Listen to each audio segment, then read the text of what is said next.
Le Conseil des droits de l'homme, c'est le principal organe des Nations Unies chargé de la question des droits de l'homme. C'est un organe intergouvernemental qui est composé de 47 États membres élus par l'Assemblée générale des Nations Unies, notamment sur une base géographique.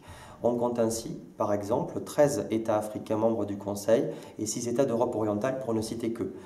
Le Conseil des droits de l'homme se réunit de manière régulière sous la forme de sessions 3 fois par an, en mars, en juin et en septembre. La session de mars, qui est sur le point de s'ouvrir le 3 mars, a ceci de particulier car elle comporte un segment de haut niveau au cours duquel les dignitaires des différents États sont invités à s'exprimer sur les situations des droits de l'homme qui requièrent une attention particulière.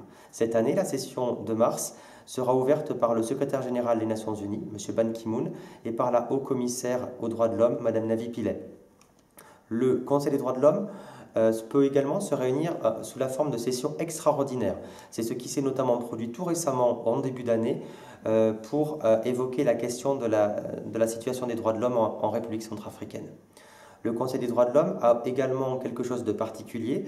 Il peut créer un certain nombre de mécanismes pour suivre de manière plus attentive la question des droits de l'homme, sous la forme par exemple de rapporteurs spéciaux ou d'experts indépendants, ou même de groupes de travail. Le Conseil des droits de l'homme comprend également un groupe de travail de l'examen périodique universel.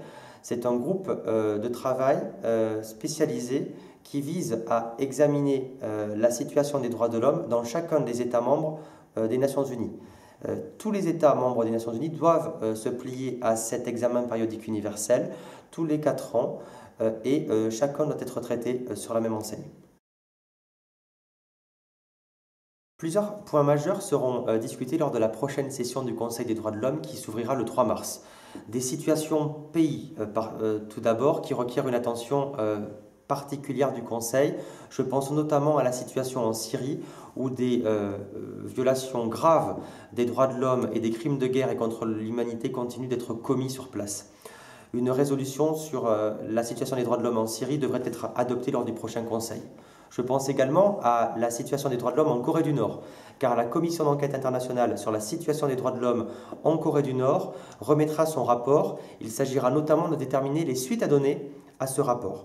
D'autres situations pays seront également traitées lors de ce prochain Conseil. Je pense en particulier à la situation des droits de l'homme en Iran, en Birmanie ou au Sri Lanka.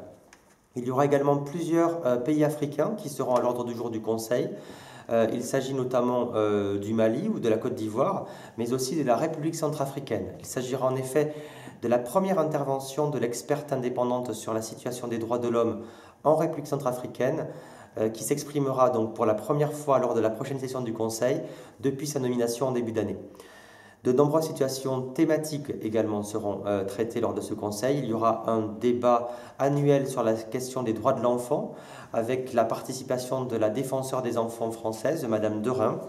Il y aura également plusieurs réunions de haut niveau auxquelles la France est particulièrement attachée. Je pense notamment au panel de haut niveau sur la peine de mort que nous avons organisé et qui sera ouvert par le secrétaire général des Nations Unies, M. Ban Ki-moon. Il s'agira de la première intervention et du premier débat de ce type au sein du Conseil des droits de l'homme depuis sa création. Il y aura également un panel très important sur la question des violences sexuelles faites aux femmes en République démocratique du Congo. La prochaine session du Conseil des droits de l'homme, qui s'ouvrira le 3 mars, marquera le grand retour de la France dans cette enceinte depuis sa réélection par l'Assemblée générale des Nations Unies en fin d'année dernière. Nous allons donc siéger au Conseil des droits de l'homme en tant que membre de plein droit, et ce jusqu'à la fin de l'année 2016. La France a un rôle particulier, un rôle moteur au sein du Conseil des droits de l'homme, car sa voix compte sur cette problématique. Nous avons une aura en matière de droits de l'homme qu'il s'agit de préserver et qui nous permet de promouvoir plusieurs thématiques auxquelles nous sommes particulièrement attachés. Je pense notamment à la question des droits des personnes LGBTI, de la lutte contre la peine de mort, mais aussi de la question des détentions arbitraires et de la lutte contre les disparitions forcées.